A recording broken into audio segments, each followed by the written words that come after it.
listening to DORiS Radio You're listening to DORiS Radio on WHDP. You're listening to DORiS Radio on WHDP. Thank you, DORiS Radio.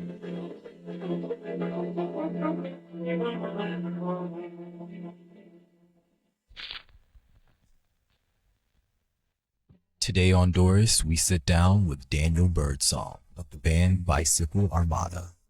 We had an awesome conversation with Daniel, who hails from Cincinnati, Ohio. He is a phenomenal musician and vocalist, as well as a professional sculpture artist. We discussed how his time in Cincinnati shaped him as a young creative, moving to New Mexico, where he spent 20 years honing his craft as both a visual and performing artist, his recent move to Maryland, and some of the lessons and memories made along the way. listening to DORiS Radio You're listening to DORiS Radio on You're listening WHDP. to DORiS Radio on Thank WHDP. you, DORiS. What's up, guys? You're listening to DORiS Radio on WHCP 91.7. I'm your host, Marco Garcia, and I am super excited to be joined today with Daniel Birdsong. How we doing, my man? Yes, I'm doing great. So glad to be here. Thank you for having me. Dude, thank you so much for being here. I am incredibly excited to get to connect with you on the air today. I got the chance to see you perform live recently at the performance here at the Dorchester Center for the Arts. I have heard some of your music out there on the streaming webs and things, and I'm excited to get to hear some of the stories that goes behind that and get to know more about the man behind the music. Today, you're going to be sharing a few awesome tracks for us, for the people. Without telling us too much about them, you want to tell us what are the 3 titles of the songs you're going to be playing for us today? Absolutely. So the first one's called Sunday Driver. The next will be called After the Great Mistake. And then the third one will be called Moab. Awesome, man. These are some super dope titles I can't wait to go into. And you know what, on here, we like to say it's about who you are and not just what you do. And so to kick us off, I'd like to have you please tell us, who is Daniel Birdsong? Thank you. Who am I? I'm an ever-changing entity. I was born and raised in Cincinnati, right on the Mason-Dixon line. I went to grad school in North Carolina at East Carolina University, and then I wound up living and breathing in New Mexico, the land of enchantment. Come on. Yeah, and it was a trip. It was a joy to be there. I spent 20 years in New Mexico before moving out to Cambridge. What brought you to New Mexico? Was this post-college? Yes, after grad school, I attended a sculpture symposium for pouring metal. Dope. So yeah, we went to Tucumcari for some iron casting symposium, and I did a lot of foundry work in my graduate days. So cool. Yeah, so I've been doing sculpture for 20 years. Dang, dude.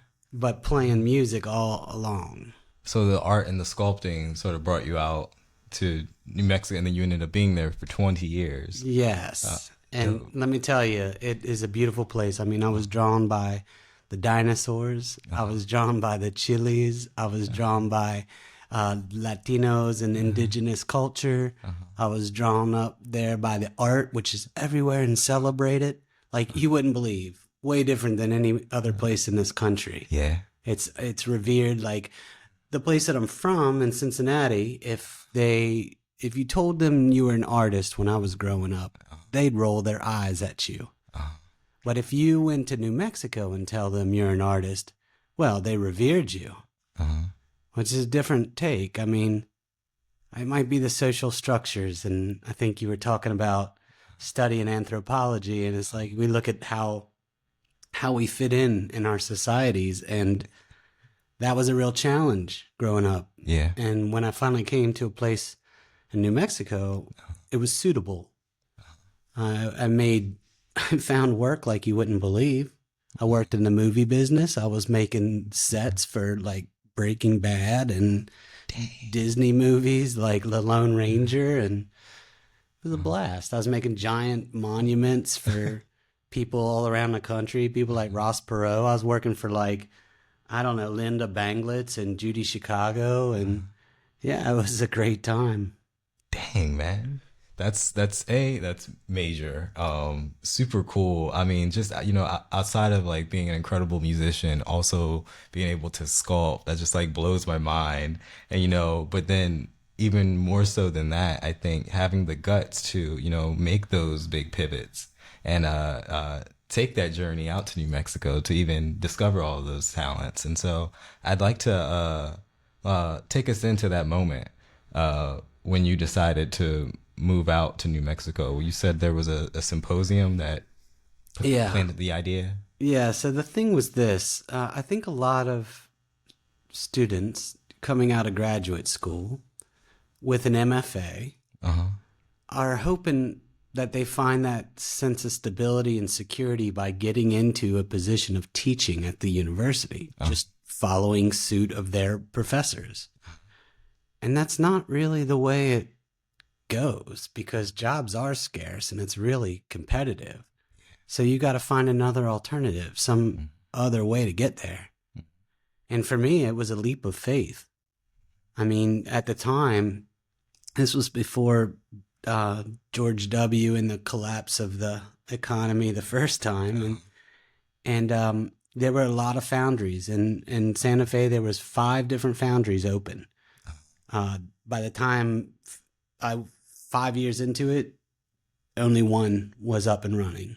So they certainly were shutting their doors. So it was like a moment in time. Yeah. Yeah. But I found work there. I put out a bunch of applications, but it was a Shadoni Foundry. It's a world-class place to work. And I worked with so many good people. And I'll tell you what, you cut your teeth on this stuff like it's... you think you know what you know from coming out of school, and you're like, I have an MFA, I know what I'm doing. And then there's the right way, wrong way, and boss's way. And when you get into the foundry, you learn boss's way. Yeah. So it was cool. It was cool that I met with so many artisans, and they really trained me up. I was as a metal artist. I love that point there, and I love that you call boss's way.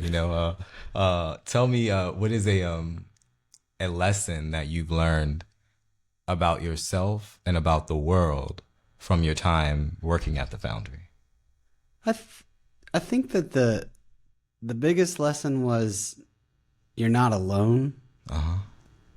And I think that when you're there together in a struggle, that you have more kinship.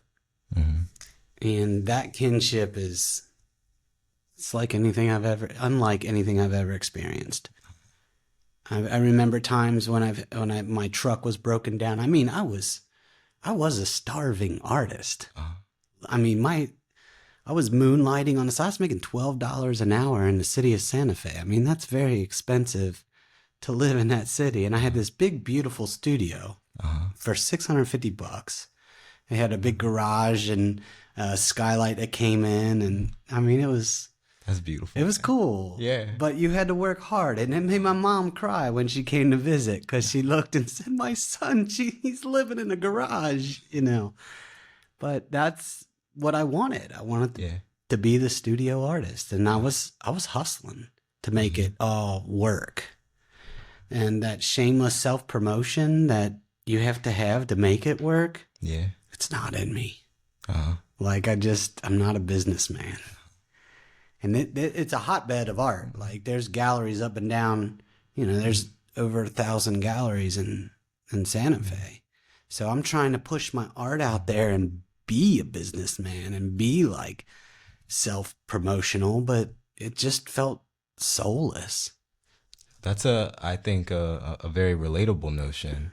And but you clearly find a way to succeed and prevail through it. So I think that'd be cool to highlight, what would be maybe perhaps your top three go-to ways that you find to overcome that sense of shyness, or or transmute it and twist it and find a way to make it work for you. What are ways that you have found that have been helpful in your personal life of overcoming that blockage that you found within yourself? It's kind of getting down to the bone of matter. Come on. You know, it's being real and honest about who you are, what you want out of calling yourself this artist or musician. You know? What is the truth of being an artist? What's the truth of being a musician? So many of us have these delusions of grandeur, and it can disappoint you because your successes aren't met, or you're not meeting your expectations, and you gotta ask yourself, why am I doing it? What is this really about? Because if I'm not making money by the work I'm doing, does that really mean it's good or bad work? Or is it that you are an artist because you're in the practice of being an artist? And so, like, it's like taking a look in the mirror. Only for a musician, it's hearing yourself through these headphones, or, you know, your recordings, or, you know, taking a hard look at the work you're doing. I mean, people have come across my work and said, yeah, I love it. It's great. But they don't buy it. That doesn't make it bad. But I remember I had a friend, he was an old cowboy, very tall old cowboy who, his name was Elliot Hampton, and he said, Shout out Elliot. yeah, in Santa Fe. Santa Fe. He says, you know, all that artwork is just a slime trail. It's just your slimy past. And I, you know, in a way it is. And what I love that notion there. A slime trail. Slime Like, trail. yeah, I like hold it with pride. You know, that's my slime trail. I love that. Yeah, but it's about these shared experiences that we're having. Yeah. And the collaborations that you make, or that I did anyway, was when I was in the when I was in the studio hammering on metal or working on some sculpture by myself. It's kind of a sad affair. But when I got together with friends, whether it was coordinating some kind of iron casting symposium or working in a collective, like I did a little work with Meow Wolf in their beginnings. I don't know if you know anything about Meow Wolf. I don't. Get us hip. Come on. Okay, it's a sort of all immersive environment that you walk into, and it's art everywhere, but it's a wild trip. Like, it makes you shrink down into the size of a little mouse to walk through a fireplace, and then you enter into an aquarium or something like that. That's tough. Where do you do this at? Well, this was in Santa Fe. This is so dope. many years ago, but they got connected with George R.R. Martin. Dope. Okay, Game of Thrones, and they got a bunch of funding, and they bought a bowling alley, and but I was there before all that stuff happened, and I missed the boat with it, but I was a part of that collective, and I saw how artists together can make something happen, and that shared experience. So that was the cool thing, and then I saw them on the grassroots, because there was nothing to do in Santa Fe, and we were all like hungry for something social. So we got together, and it was really Quinn Tincher and Matt King had this barbershop, and then but it was just a gutted out barbershop, and then they made it into this thing where we could all come together and create it, like in an immersive environment where we just play around and make shit. A hub for creativity. Yeah, yes. That self-expression. Yes, and it blew up. It went from a small venue to a larger warehouse, to the point where they built a giant ship. And That's dope. Yeah, it's called the Do Return, and the funding of the city helped to Santa Fe. So Benji Geary and Emily Montoya, all these characters, Keith Yohai. I mean, it was a fun time. It was really fun. I guess that was 2010 or 12 or something like that. Tell me, what's when you think of your time in Santa Fe, your favorite meal that comes to top of mind? Huevos rancheros. Yes, come on. And red chilies. If I could get red chilies with Chimayo red. That is the best, because Chimayo is this tiny little town way out in the mountains of Santa Fe and the Sangre de Cristos, and it's the smokiest chili you'll ever have. Nice, So dude. good, yeah. Come on. Yeah. Yo, I can't wait to go more into your story when we get back from the break. But we're about to go into one of your first tracks for the people. We often talk about the lessons that we learn from points in life, and I like to hear about the cross sections of those. And I'd love to know, what are some of the ways that the lessons you learned from your time working at the foundry have carried over into the music that you make then and today?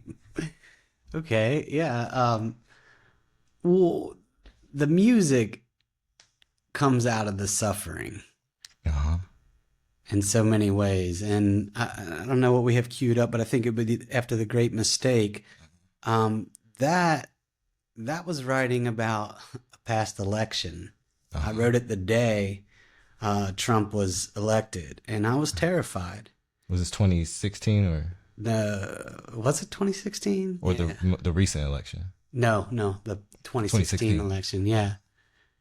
And we saw Trayvon Martin, and that was an atrocity. And I remember I had a stepson, and I opened up the phone when I saw that, and I showed him, not knowing what we were about to watch. Uh-huh. And it was like, oh my God, like, this is wild. Like, so I'm calling for peace and injustice in this song. Uh-huh. I'm calling for peace to these people who will do things like this. Uh-huh.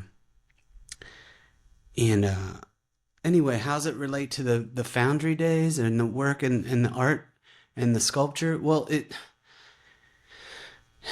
I walk away from the dust and the grime and the industry, because it's hard on the body, it's hard on the soul. It's like, you're really working hard to make these metal processes happen, and the dust is so bad. Like, making music is a very clean process, and it's a different kind of process. It's applying poetry to sound instead of poetry to form in a three-dimensional realm. So a little different. Keeps my clothes from falling apart. I love those analogies though. Even that, like, you're describing the sonic thing, it feels like almost like you're describing a sculpture. So I think that that synesthesia of senses is cool, and I can't wait to hear some of the results of it with our first track for the people, After the Great Mistake by the Bicycle Armada. And we'll be right back with more of Daniel Birdsong when we return from the break. You're listening to DORiS Radio on 91.7 FM. Keep it locked.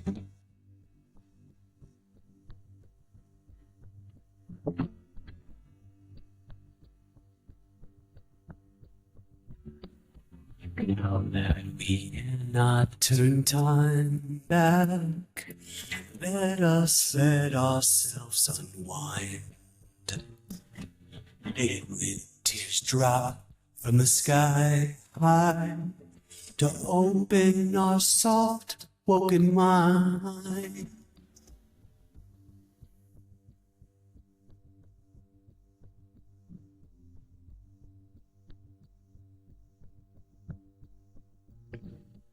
Who knows? Who knows?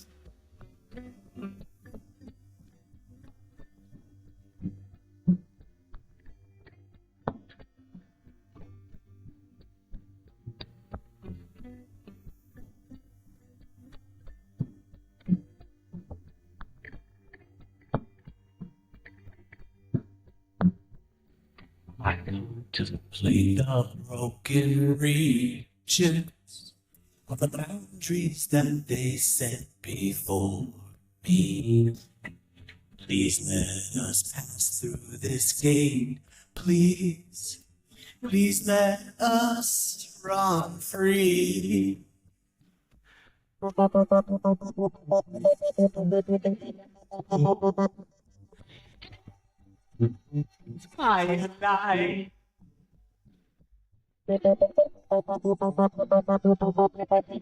What denied?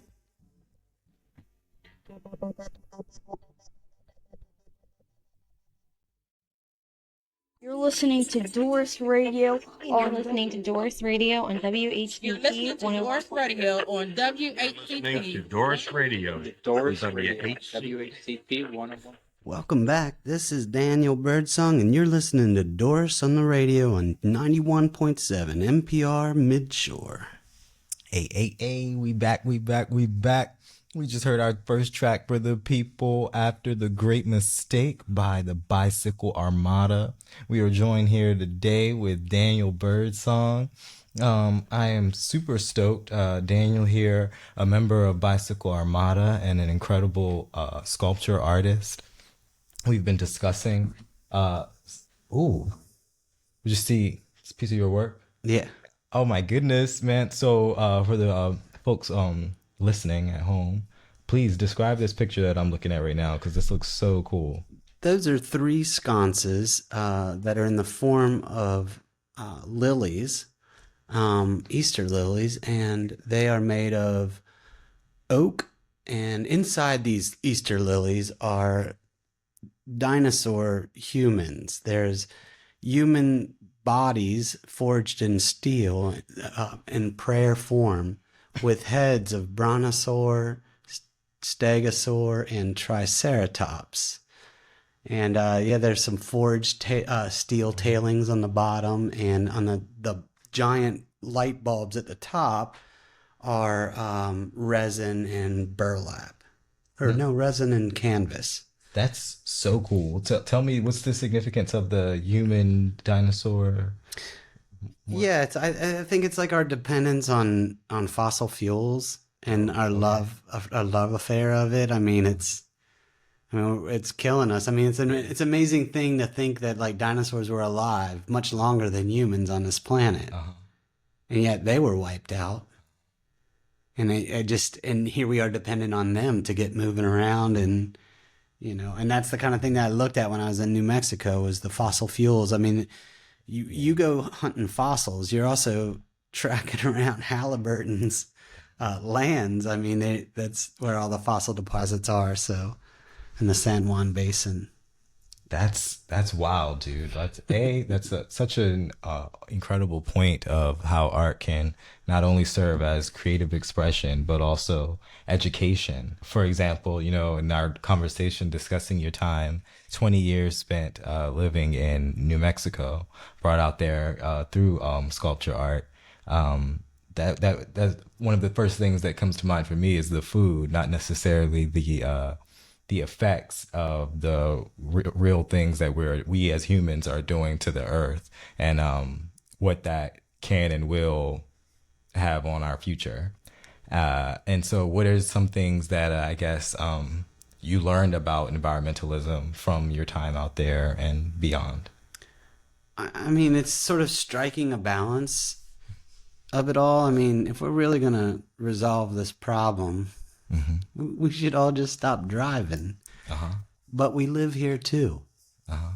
And so I find that if you strike that balance of making peace with it while we're here, and I personally, I like to eat everything I buy.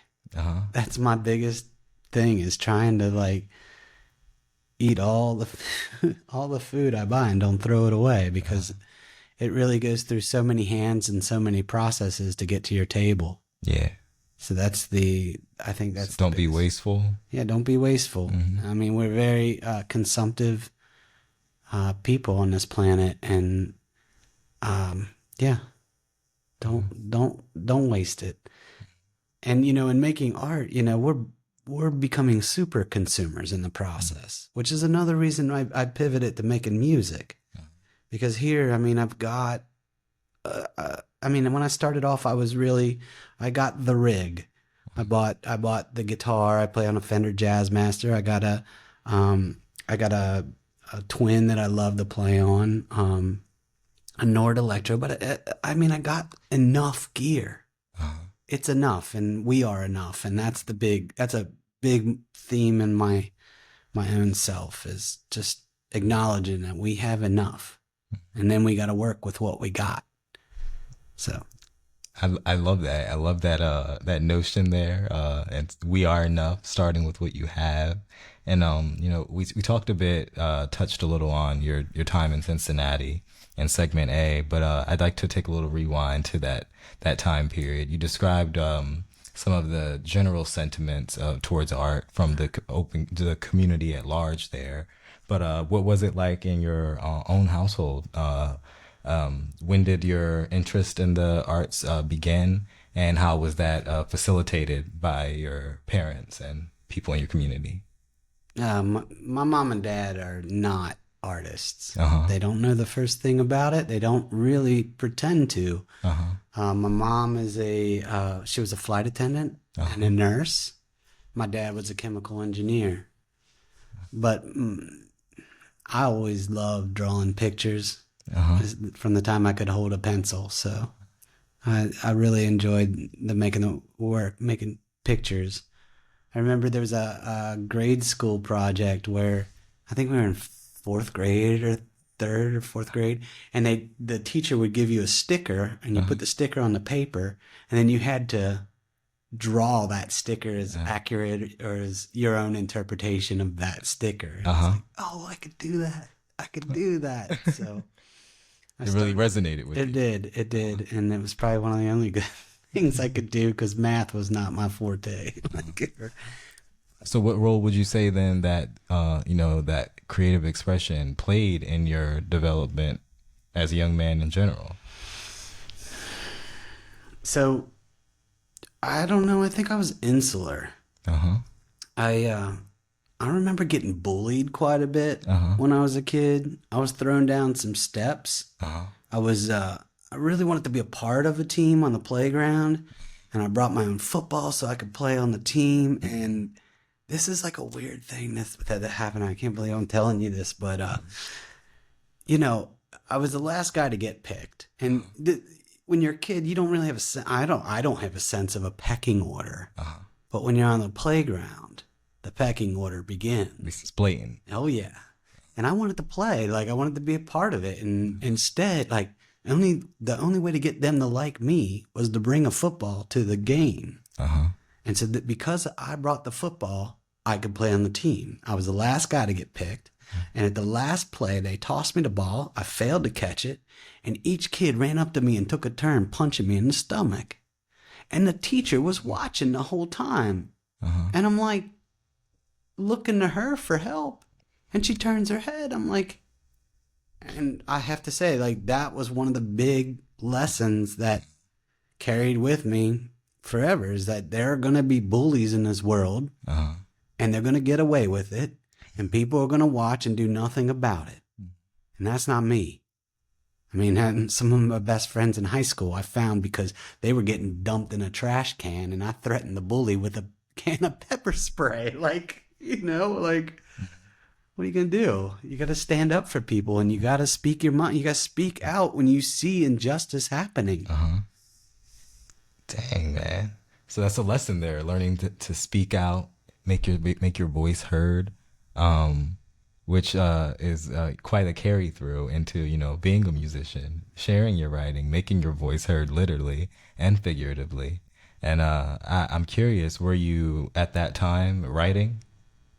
Yes, I was always writing. What were you was it looking like back then? I mean, it was teenage angst. Yes, that's awesome. That's creative expression as well. Yeah. Do you have any, I guess, a piece that comes to mind when you think of, your songs from your teen years? No, I know some friends that I played with, and growing up, we were punk rock and skateboarding. We were into the like hip hop culture, any alternative like counterculture that was coming up. We were grasping onto because that pecking order shaped us to be who we were. Yeah. All of a sudden I was lumped in with the creatives. I was lumped in. They called us the nerds. That's who we were, or freaks at the time. This was like 1990. All right. Like this is 1990. A lot of punk rock was coming out at the time. I was living in the city. Cincinnati was like, terrified my family. They were scared I was going to take to drugs and going down the bad road and not making it through college. And so, but I had a very supportive family, and to speak to that, my mom and dad, they encouraged me to be or find my way and be who I want to be. And I studied languages in school.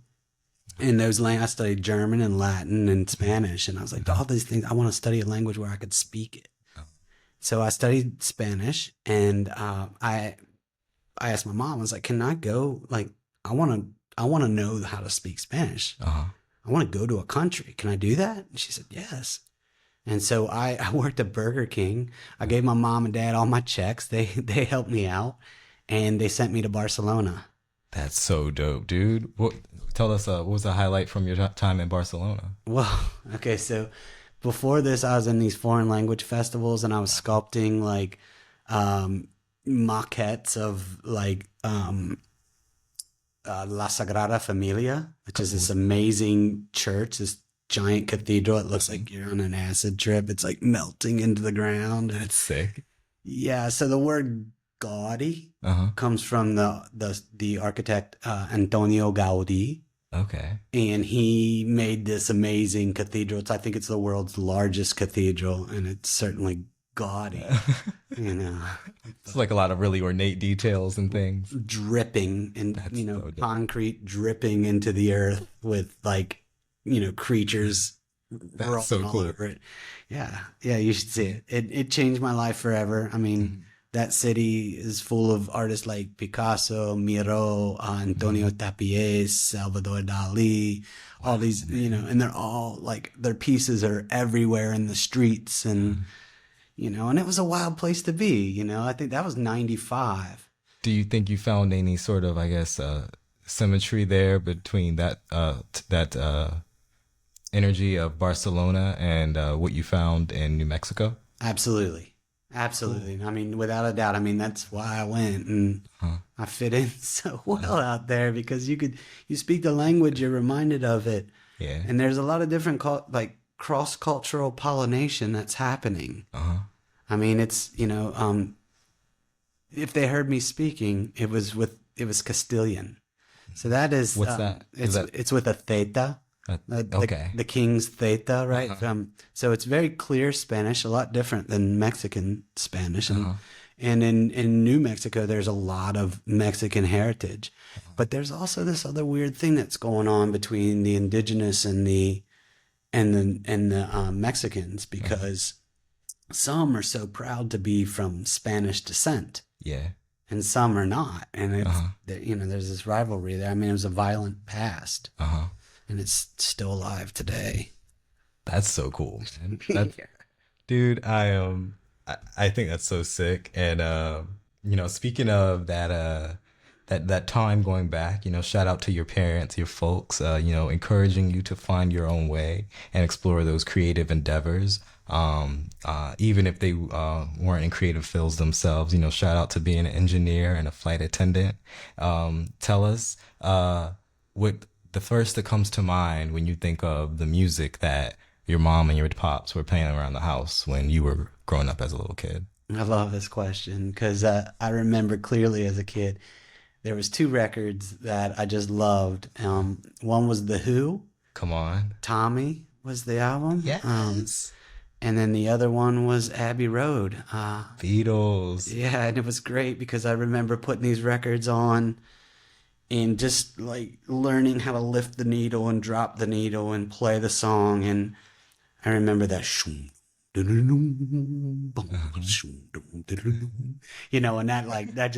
resonated with me. Tommy, ever since I was a young boy, I played a silver ball from Soho down to Brighton. Come on, dude, it sounds so good. And the thing was, it was like, this is the funny thing, you'll love it. I thought they were talking about my uncle. My uncle's name was Tommy, so I was like... That makes it better, for that personal connection, man. See, come on. You're like 4 years old, 5 years old. You're like, this record's about my uncle, you know. That's when it makes the biggest impression. Yeah. You know, at that time. That's a pivotal time period. You know, and what we did was we would have these records going, and we'd take the pillows off the couch, and we would make this big giant tower, my cousin and I, while the records are playing, and, you know, just run into the, one of us would be on the top of the tower and the other kid would run in and smash the pillows and we'd fall down and hit the ground. But, you know, that was rock and roll in my family room, you know. That's love, man. I could just see that now. Like that's what I love about music, how it can transport you to a place and to a time period, to an emotion. I think that's really dope, you know. Shout out to your folks, shout out to your cousin, building the tower and making the rock and roll come to life. And we're about to make some more come to life for the audience at home. Please tell us about our second track for the people, Moab. Yeah, Moab. All right. So because I lived in the Southwest, one of the greatest parts about it was the accessibility to the land. And you could, even if you didn't have a dime, 2 dimes to rub together, you could take a trip somewhere. Because if you could pack your car up and go to a place you know about, you could just pitch a tent and go. You didn't have to pay for the housing, so it was affordable. Moab was one of those magic places that I went to, and I got to pick up mountain biking. I mountain biked for about 17 years, and Moab was the dreamiest place I ever went. I would pay somebody $20 to drop me way out, 20 miles into the desert, and I'd have to ride my way back in. That's sick, dude. Yeah, it's a dream, and so that's sounds therapeutic. It is extremely therapeutic. It is I believe it's about really dialing into the here and now, the present moment, and you'll hear that in the song I sing about that. It's about you have no choice but to pay attention to the trail in front of you, and when you do that, all your other worries about things just subside. I love that, dude. That's amazing, man. Let's dive into it, y'all. Right now, we're going in with Moab by Bicycle Armada, and we'll be right back with more of Daniel Birdsong when we return from the break. You're listening to DORiS Radio on 91.7 FM. Keep it locked.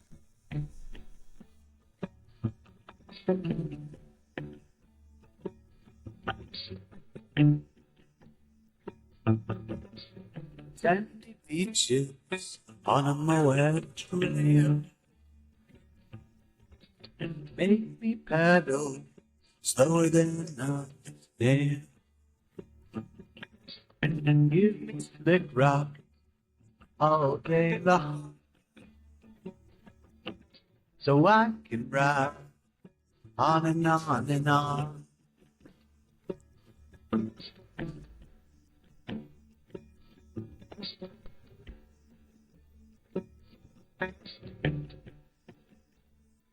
Listening to DORiS Radio. Listening to DORiS Radio. You're listening to DORiS Radio. You're listening to DORiS Radio on You're listening WHCP to DORiS Radio on Listening to WHCP. DORiS Radio. DORiS on Radio, WHCP. WHCP 101. Welcome back. This is Daniel Birdsong, and you're listening to DORiS Radio at 91.7 FM, NPR Midshore. Hey, we back. I am super stoked to be joined today with Daniel Birdsong. We just played our second track from his band Bicycle Armada titled Moab, and we got one more coming up for you guys at the end of the hour. We are having a blast discussing Mr. Daniel here, and who hails from Cincinnati. Spent a good 20 years out in New Mexico. He is a musician, a sculpture artist, a world traveler, and full of many gems that he's been sharing with us today. And I can't wait to dive into the interior, as we like to say, and discuss a bit of the mental health here. And so please tell us, what does your personal self-care routine look like, if you have one? Yeah, I definitely have a personal self-help routine. I've been part of a Buddhist Sangha for, 10 years or something like that, but I found meditation and mindfulness and yoga to be probably the most effective way to change my life. Come on. I had suffered a great deal of depression. It's really hard. I know I have seasonal depression. I know that these days I really truly believe that our cell phones, the Black Mirror, has isolated all of us. Yep. And it's made us feel like there's not enough, because what we post online is a sensational experience out of context of the everyday mundane reality.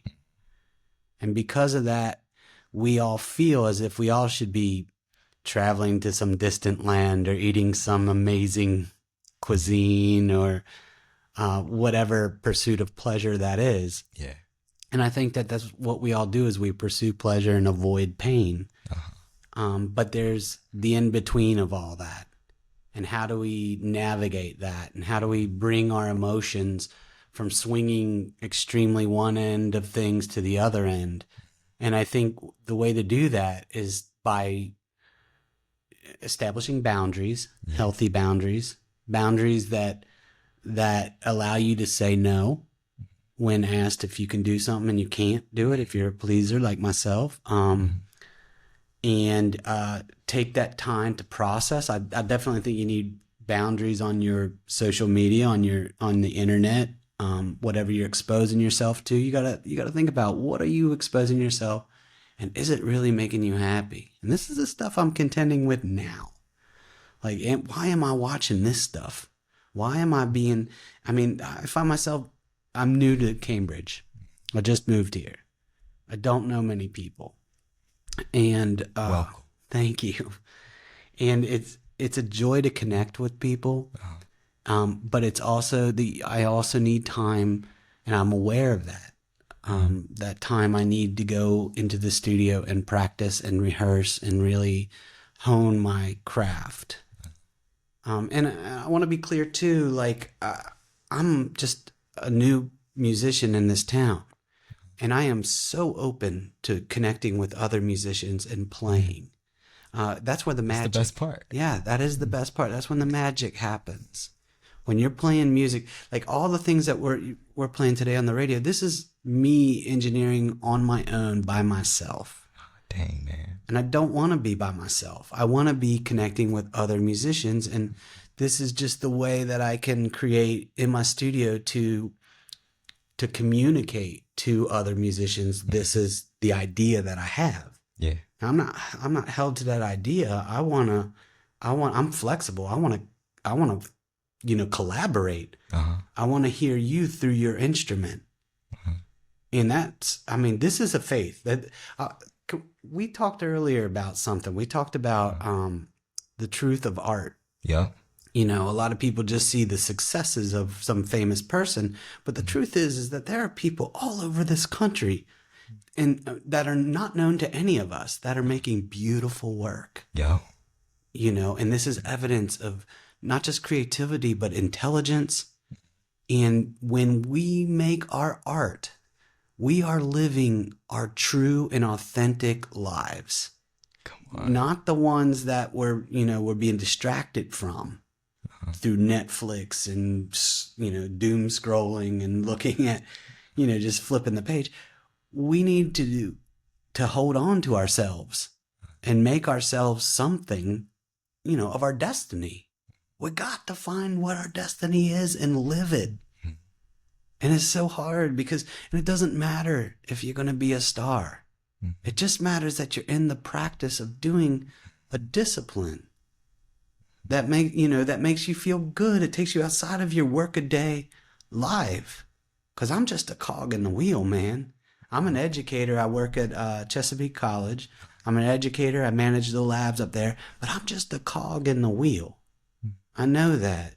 And I think my mom, she thinks I got delusions of grandeur. I said, Mom, no, it's just, this is who I am. This is my lifestyle. This is what makes me not feel so bad, like it's just a daily slog and I'm that cog in the way. You got to have that.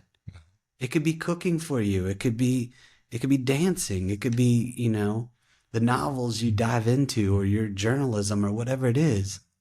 But if you don't have that practice, and I'm glad you asked this question, because there's something that came up that I read and it just changed my life. Because lately I've been going up on a stage, and when I perform, sometimes I get to hear myself, and I know it's not that great.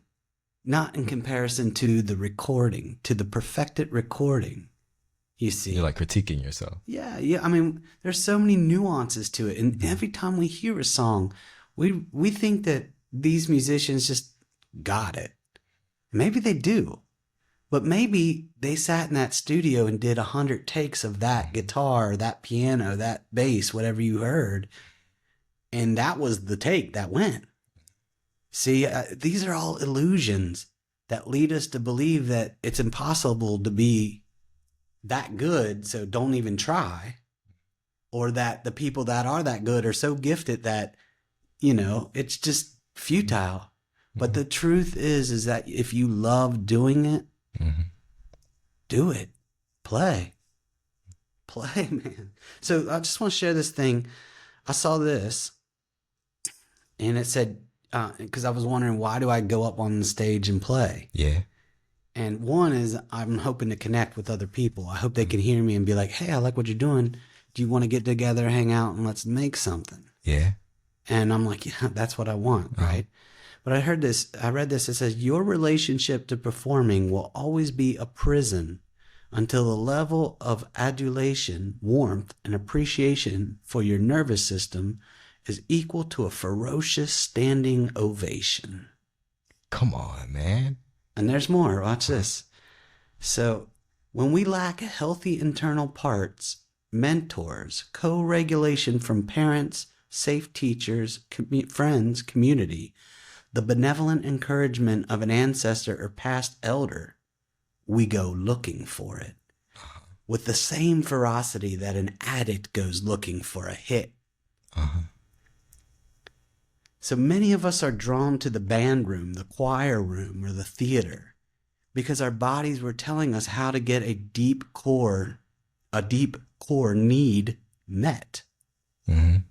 So we have this internal drive to be a part of this thing. So for children, there's no choice. Either continue developing in the super play state or risk chronic dysregulation and slowed cognitive development. So if you use the arts to cope as a child, you had no choice, and it was an excellent way to continue to grow in an unsafe environment, and we should celebrate this. But as adults, it's not safe to continue only coping through superplay because we develop a very weak, safe, and social state. The safe and social state is required for basic life shit. Making money, making friends, physical and emotional security, and self-esteem off stage. So when you have a cheering audience on the inside, you get to choose performance for the first time from true consent. I like that. Come on, man. Yeah. So this doesn't come from some big, exciting evangelical moment. It's the thousands of tiny moments. So that's the me getting to the stage each time and trying and trying and trying. Being in the practice of doing that. Right. I love that. Can you please send that to me? Yes, I will. Yes. Yeah, that's dope, man. Because I love that term, super play. I think that's fire. That notion of having that internal standing ovation within yourself. I think these are all things that can be taken into practice in all aspects of our lives. Trying to come from that place. Overcoming those feelings of self-doubt that can arise. And so I thank you for that. And I love that notion which you mentioned of being in the practice of doing something each day and being in the moment. And I see how the music can be that for you. But one of the things that came to mind in the last segment when you spoke of biking in New Mexico was one of my favorite authors. It's named Haruki Murakami, and he's an author by trade, but also a professional runner.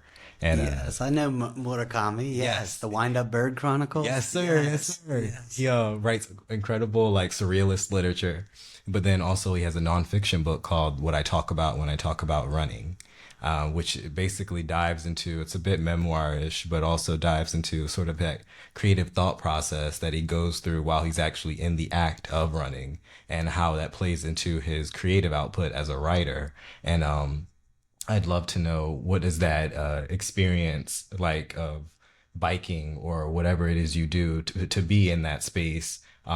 What is your go-to, and how do you find that it feeds into your creative process? Oh, it's the great surrender. Come on, I Right? love that. It's the self-acceptance. Uh-huh.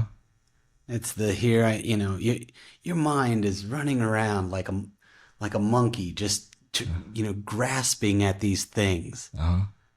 When you're out there, whether it's hiking or walking or bicycling or whatever it is, when you put yourself out there, you got to work through it. And I think for some of us, we store traumas in our bodies in different places, and in our muscles and our minds. It goes somewhere and it needs to be released, and that happens a lot of times in movement. And I like it in dance. Uh-huh. I love to dance, and that's Come on. another reason I'm drawn to the music is I want to be on the other side of the dancing. Uh-huh. But if I can't get that, I need to just dance. Uh-huh. I need to shake it out. I need this sort of exorcism of getting the whatever it is in your body out. That physical exertion. Yes. Get it? Just move it. I feel that. Just let it take you. Uh-huh. Mm. That's dope, man. The great surrender. I love that, man. In line with these things, the great surrender, another surrender. When was the last time that you cried, and why? Oh, I'm crying all the time lately. Crying is healthy. Yeah. Tell us about it. Yeah. I moved out here because of a relationship that went awry. Mm-hmm. It was abusive, and I don't know how many. Sorry to hear that. Yeah, and I was in a family. I had a family. I had a stepson I loved. His name was Arthur. Uh-huh. His birthday was today. Happy birthday, Arthur. Happy birthday, Arthur. He's Wow. 10. Wow, man. Yeah, and my partner and I, we had a band. Uh-huh. All my dreams were coming true. Yeah. I mean, we had a band, we had a family. I lived on the Rio Grande. We had a beautiful home together. Was this in New Mexico? Yeah. And and I was working at the University of New Mexico, and I was there for 10 years, and I was in it with this girl, and one day we just had a really falling out.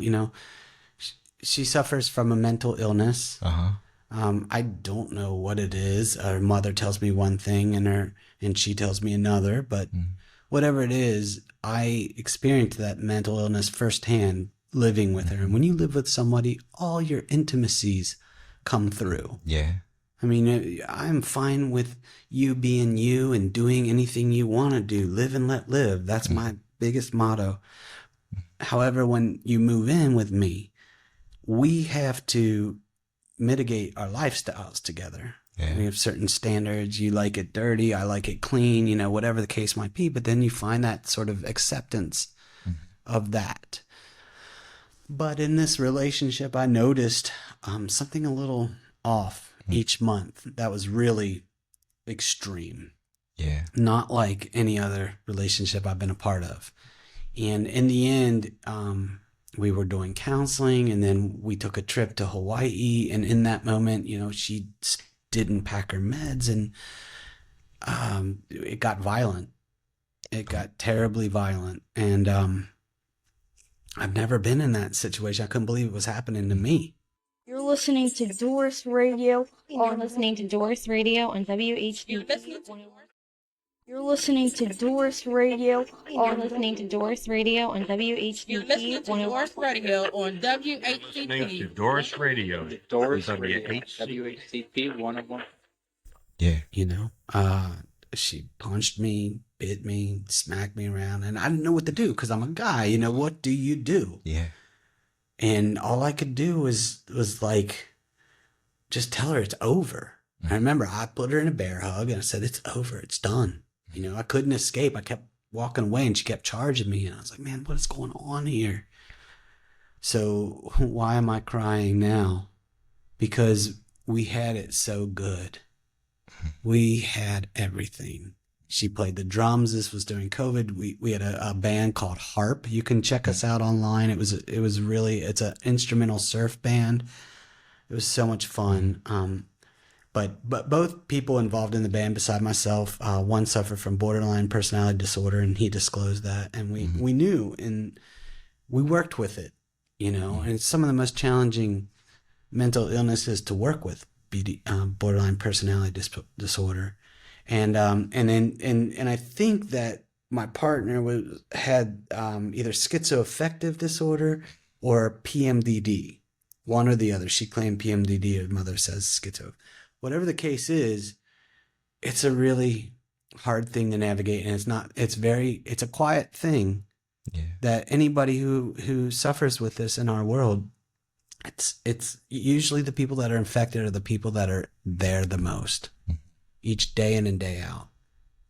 And it's not something that I wanted to give up on. You know, we really wanted to work on it. We went to therapy. I wanted to try to understand this mental illness.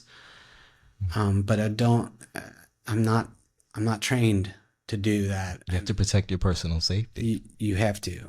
I thank you for sharing that. I think it's very brave to share your story, and I think it's also very helpful, and especially for people who may be listening and experiencing similar things, to hear stories of overcoming and getting out of those situations. And I know it can be especially difficult, being a male in that situation. I commend you for having that self-control.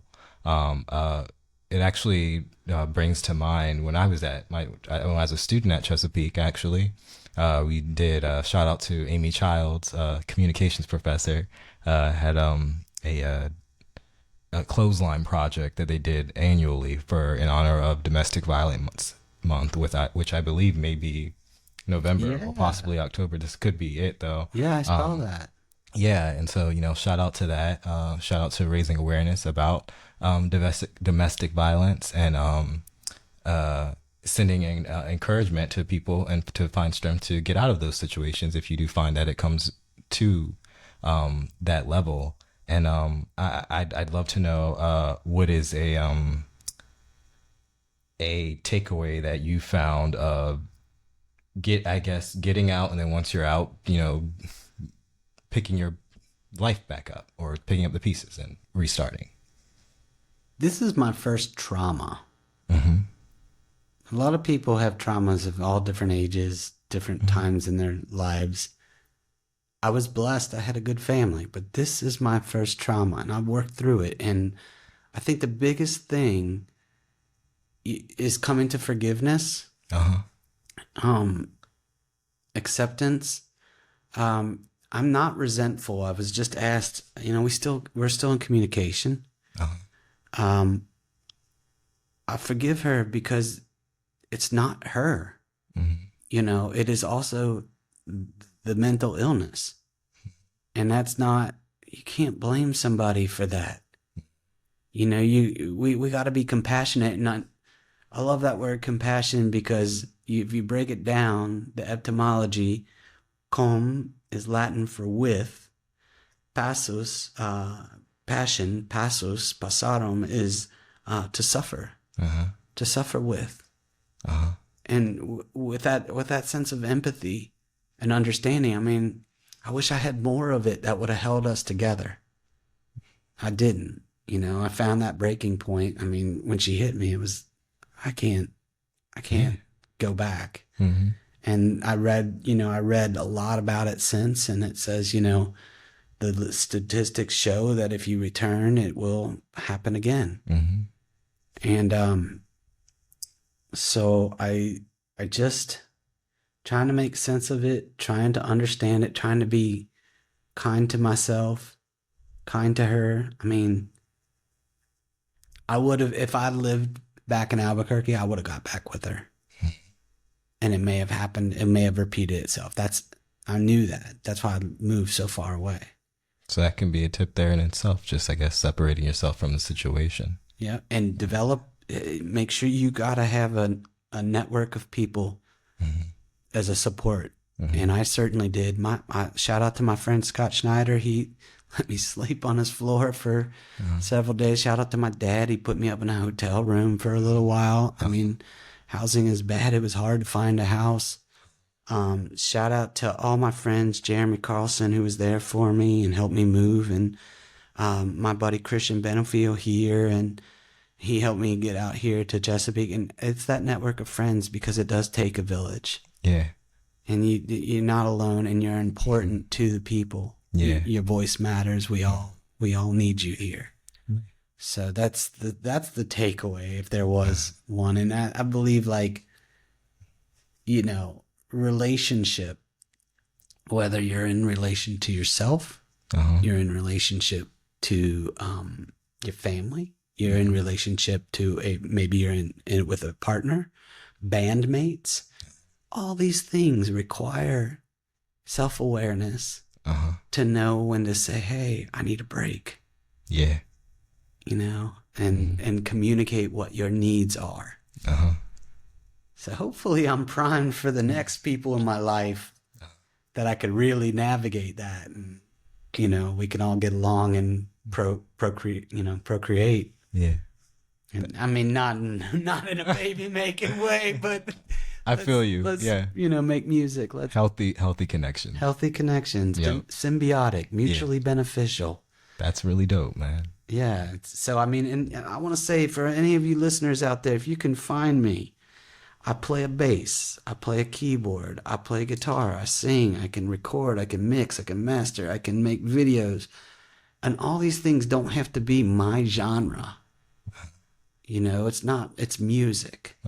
That's my music at large. It's universal. It's universal. And I can play in any supportive role to help other people play. And I can juggle several projects. You know what I mean? Like, I think that's what I imagine a musician does. Yeah. I know drummers, they're notorious for being in several projects, and they're hard to nail down. I think that's super cool. I always talk about, we have a lady here named Dr. Donna. She does a show called Lady Spins the Blues. She's a veterinarian by trade. She owns a veterinarian office, but she is a huge blues and jazz fan, and she pretty much just is always at a concert somewhere around the world, traveling and seeing shows, and reports back on it. But she plays a lot of like deep cuts from 50s, 60s, and all throughout. Of like, she'll go into the backstories of this drummer was out, and so this drummer was filling in from this band because they were gigging in a bar up the street and blah blah blah. And it was just like hearing all those different cross connections that happen throughout just being in the industry, and just making it happen on the day to day. I think that's all really cool too, and that creates these special moments that are like, that version of that song is going to be different from all the other studio versions you might hear, and so it's like it creates something really unique, and that's only just for that moment. And so I think having those connections, meeting new people, forming those collaborations, all that magic comes out of that. And so that's just, I love seeing that happen. Oh yeah. And you know what? Speaking of that, I mean, the influences. I mean, so many. I mean, I just love music so deeply that I read these stories, these backstories. I mean, Bob Marley was a big influence for me, and really him coming out of Trenchtown, like knowing. I mean, that's where his music came out of the suffering. You know what I mean? And from Cincinnati, like Talib Kweli and Talib Kweli was coming out there. He met up with he did Reflection Eternal, right? And that was off of a crew from Mood. And if you look at Mood, man, they're so good, out of Cincinnati. But yeah, and I love all the roots. I love like Joe Strummer and the Clash, and I've been reading about Lou Reed. I think that's when I saw you. Lou Reed, Velvet Underground, come on. Yeah. So these stories, these autobiographies they're a blast. I read about Keith Richards' life. It's a funny story. And these musicians, they're really crazy because, they get so big that it's like a campaign. and they have influence and power. Yeah. And people don't like that. Yeah. The other people in power do not like that. And I feel like there are these forces at play that won't allow for musicians to really organize and get together and create, because that potency of power. That's real. Yeah. And but that's why we got to do it anyway. Yeah. We got to make it happen. You know what I mean? And I think that's super cool. You know, Lou Reed, that's one of our theme song is a blend of Walk on the Wild Side and Can I Kick It? Just in line of that, you know, how music can unite things and blend us and bring us all together. And but yeah, love Lou Reed, love Velvet Underground. I'm loving all the vibes you shared with us today. I can't wait to check out like Mood and go home and contemplate the Great Surrender. And I can't wait to do it again. You know, we definitely got to have you on again. So until next time, please. We are here with Daniel Birdsong, and we got one more track for you guys by his band Bicycle Armada. Please tell us about Sunday Dinner. Oh, Sunday Driver. Sunday Drive is about the Southwest. Yeah. And and I give it a surfy tune. Like, that's my thing. I'm really into the surf sounds.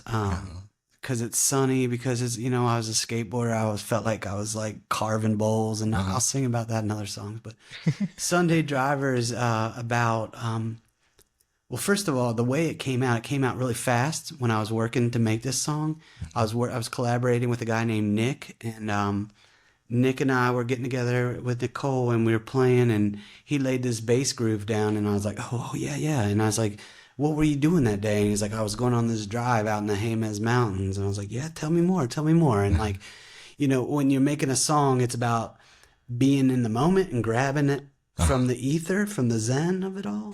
And he was saying these things, and I was writing it down real fast, and then I like kind of put it together.